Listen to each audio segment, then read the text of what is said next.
రామ జన్మభూమి బాబ్రీ మసీద్ వివాదాన్ని కోర్టు బయటే తేల్చుకోవాలని రెండు పక్షాలకు సలహా ఇచ్చింది supreme court.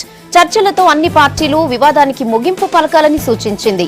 Chief justice Khehar నేతృత్వంలోని 3 జడ్జిల బెంచ్ ఈ ఆర్డర్స్ ఇచ్చింది. చర్చలకు ముందే పార్టీలు ఇచ్చిపుచ్చుకునే విధానాన్ని అడాప్ట్ చేసుకోవాలని చెప్పింది. అవసరమైతే చర్చలకు తాము ముఖ్య అనుసంధానకర్తగా ఉంటామని తెలిపింది.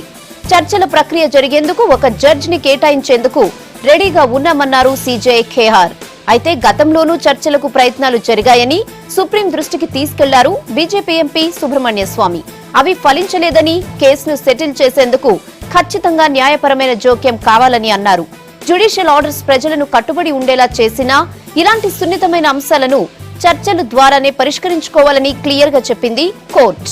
ఈ నెల 31లోగా పిటిషనర్లు మధ్యవర్తులతో మాట్లాడి ఆ విషయాన్ని తెలపాల్సిందిగా స్వామికి సూచించింది సుప్రీం.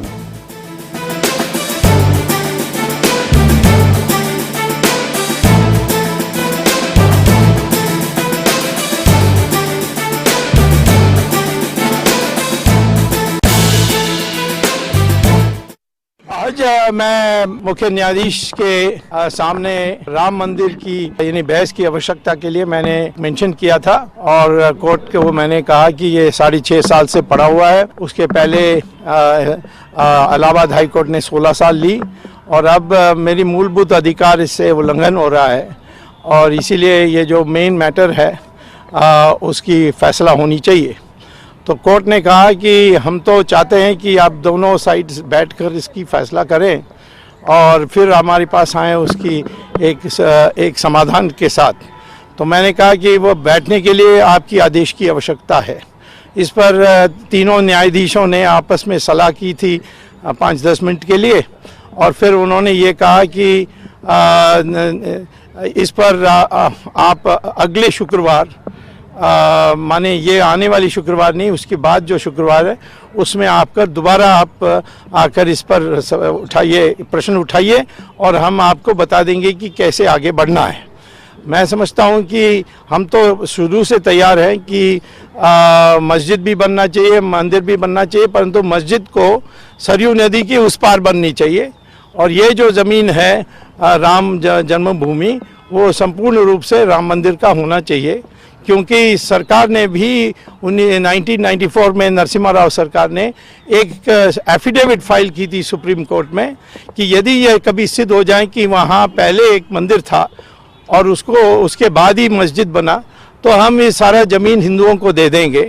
उस एफिडेविट के लिए इलाहाबाद हाई कोर्ट को आदेश दिया था सुप्रीम कोर्ट ने कि इस पर जांच करवाइए और इलाहाबाद हाई कोर्ट ने आर्कियोलॉजिकल सर्वे ऑफ इंडिया को उन्होंने इस बात को सौंपा था. आर्कियोलॉजिकल सर्वे ऑफ इंडिया ने 2 साल की पूरी आधुनिक जांच के बाद ये कहा कि वो एक विशाल मंदिर मस्जिद के नीचे है और इसीलिए एक मंदिर पहले था, ये बात सिद्ध हो गई. तो ये सारी चीज़ों को ले करके और ये भी जब सऊदी अरेबिया और अन्य देशों में, मुस्लिम देशों में मस्जिद को एक नमाज पढ़ने की जगह मानते हैं और नमाज कहीं भी पढ़ा जा सकता है. तो मेरा सुझाव है, मैं नहीं कह रहा हूँ कि ये मान्य सुझाव है, परंतु सुझाव है कि सरयू नदी की उस पार एक मस्जिद बने और यह सारा जो राम जन्मभूमि है वो राम मंदिर के लिए सौंपा जाए. तो ये हम चाहते हैं कि न्यायाधीश एक मीडिएटर, ये जो मध्यस्थ करने के लिए कोई एक न्यायाधीश का नाम सुझाए और मैं आशा करता हूं कि अगले फ्राइडे में, ये आने वाली शुक्रवार नहीं, अगले शुक्रवार, उसके बाद जो अगले शुक्रवार है उसमें ये फैसला कोर्ट की तरफ से अपेक्षित है.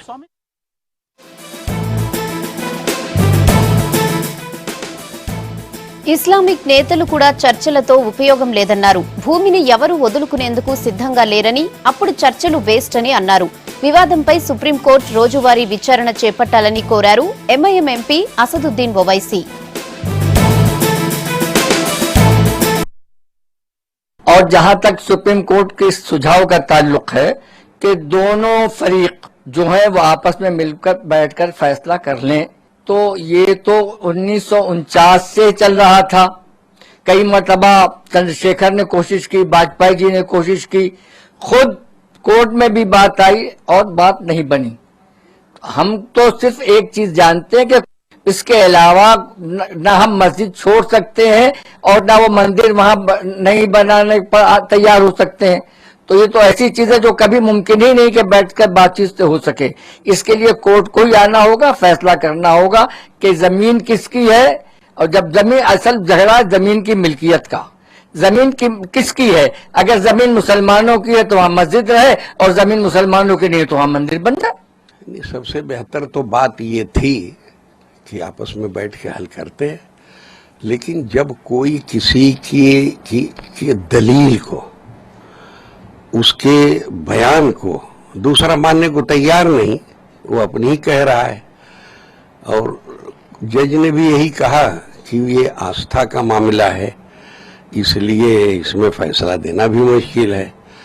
लेकिन सवाल यह है कि आस्था तो दोनों की है ना, तो उसको तो तय करना चाहिए कि किसकी आस्था सही है, किसकी आस्था गलत है।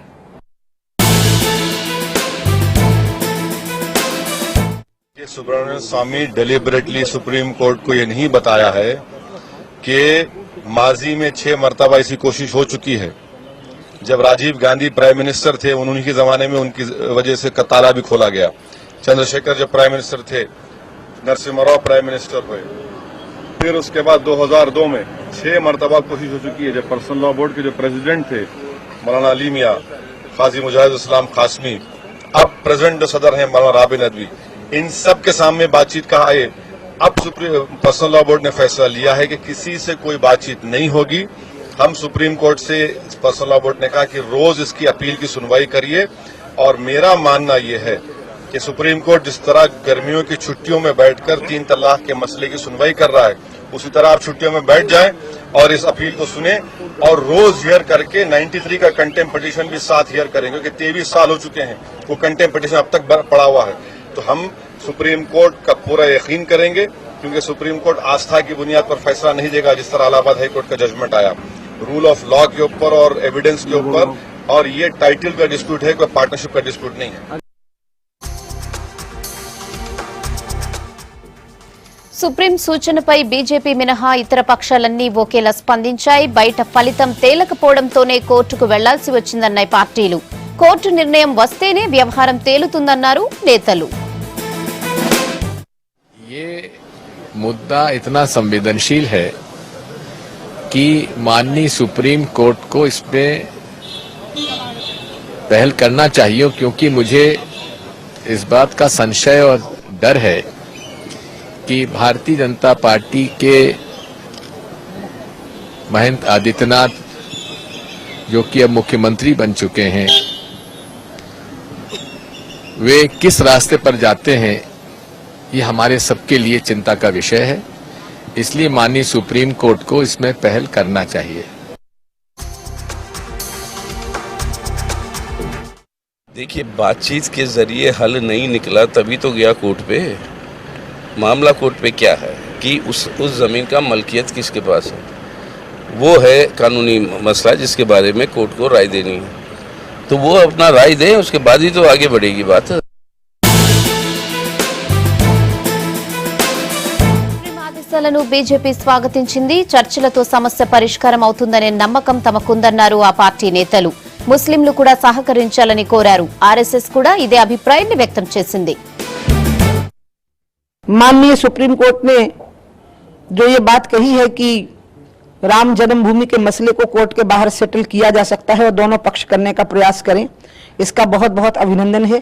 अब बात रह गई है कि जमीन किसकी है, और इसमें माननीय सुप्रीम कोर्ट ने जो कहा है कि ये विवाद कोर्ट के बाहर भी सुलझ सकता है, ये हमारे भारतीय संविधान में इसको मान्यता है। और इसलिए इस दृष्टि से जमीन किसकी है, इस बात को बाहर बैठ करके सुलझाया जा सकता है। और जिसकी भी जमीन हो, अगर वो साबित हो जाए तो रामलला के लिए अपनी जमीन भेंट कर दे, इससे बड़ी गिफ्ट और कोई हो नहीं सकती। और सोमनाथ की तर्ज पर एक भव्य राम मंदिर का निर्माण वहां हो सकता है। इसलिए कोई ना कोई फार्मूला निकल जाए, क्योंकि उत्तर प्रदेश में अयोध्या है, लेकिन अयोध्या का समाधान राष्ट्रव्यापी होगा और विश्वव्यापी होगा। इसलिए ऐसा समाधान निकलना चाहिए जिसमें कि हजारों साल तक इस समाधान की जय जयकार हो। The Honorable Chief Justice of Supreme Court has given certain critical and constructive suggestions that should be given due importance. But the RSS and VSP would give the authoritative statement on the issue after due consideration. But I think in democracy, there has always been space for mutual dialogue and discourse. In the past too, there was dialogue during the regime of Chandrasekhar ji as the Prime Minister and Narsingh Rao regime. And during that dialogue, it was Babri Masjid Action Committee which violated the time bound, which also violated the terms and conditions of dialogue and could not provide the adequate document in favor of his claim. That's why they evaded dialogue and discourse. I think that this is a constructive suggestion, and Muslim masses are also favoring the construction of a Ram temple. The only deterrence is some Marxist historians and certain Muslim elite who want to perpetuate the dispute. The dispute should not perpetuate more. For centuries, Hindus are struggling to have Ram temple in Ayodhya. Their sentiment should be respected. This sentiment is not a hollow sentiment. This is substantive sentiment and have substantial facts, documents in its favor. And I consider the suggestion of Chief Justice of India in the mirror of the statement given by Sri Mohan Bhagwat ji after the Allahabad High Court verdict. It was a historic statement by Mohan ji that it is neither the defeat nor the victory of either.